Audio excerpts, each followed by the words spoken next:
আসসালামু আলাইকুম ওরহমতুল্লাহি ওয়াবারাকাতুহু। বিসমিল্লাহির রহমানির রহিম। আবু মারিয়াম আল আজদি রাদিয়াল্লাহু আনহু থেকে বর্ণিত, তিনি মুয়াবিয়া রাদিয়াল্লাহু আনহুকে বলেন, আমি রাসূলুল্লাহ সাল্লাল্লাহু আলাইহি ওয়াসাল্লামকে বলতে শুনেছি, যাকে আল্লাহ মুসলিমদের শাসক নিযুক্ত করেন এবং সে তাদের প্রয়োজন, চাহিদা ও দরিদ্রাবস্থা দূর করার প্রতি ভ্রুক্ষেপ করে না, আল্লাহ কিয়ামতের দিন তাহার প্রয়োজন, চাহিদা ও দারিদ্র্য পূরণের প্রতি ভ্রুক্ষেপ করবেন না। অতঃপর মুয়াবিয়া রাদিয়াল্লাহু আনহু জনগণের প্রয়োজনের প্রতি লক্ষ্য রাখার জন্য একজনকে নিয়োগ করেন। আবু দাউদ, তিরমিজি। বিসমিল্লাহির রহমানির রহিম। সূরা আল নাহলের 90 নম্বর আয়াতের বাংলা তর্জমা। বিসমিল্লাহির রহমানির রহিম। মহান আল্লাহ বলেন, আল্লাহ ন্যায়পরায়ণতা ও সদাচরণের নির্দেশ দিচ্ছেন। বিসমিল্লাহির রহমানির রহিম।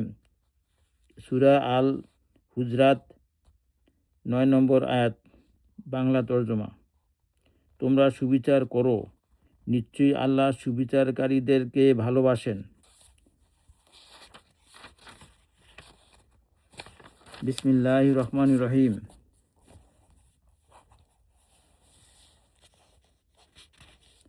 আবু হুরায়রা রাদিয়াল্লাহু থেকে বর্ণিত, নবী সাল্লাল্লাহু আলাইহি ওয়াসাল্লাম বলেছেন, 7 শ্রেণীর লোককে আল্লাহ সেই কঠিন দিনে তার আরশের ছায়ায় আশ্রয় দান করবেন, যেদিন তার আরশের ছায়া ছাড়া আর কোনো ছায়া থাকবে না। তারা হচ্ছে: 1 নম্বর, ন্যায়পরায়ণ শাসক। 2, যে যুবক আল্লাহ তাআলার ইবাদতে মশগুল। 3, যে ব্যক্তির অন্তর মসজিদের সাথে সংযুক্ত থাকে। 4, যে 2 ব্যক্তি আল্লাহর জন্য পরস্পরকে ভালোবাসে এবং আল্লাহরই জন্য তারা মিলিত হয় এবং আল্লাহর জন্য পরস্পর বিচ্ছিন্ন হয়। 5, ওই লোক যাকে অভিজাত বংশীয় কোনো সুন্দরী রমণী আহ্বান করে খারাপ কাজের জন্য, কিন্তু সে বলে, আমি আল্লাহকে ভয় করি।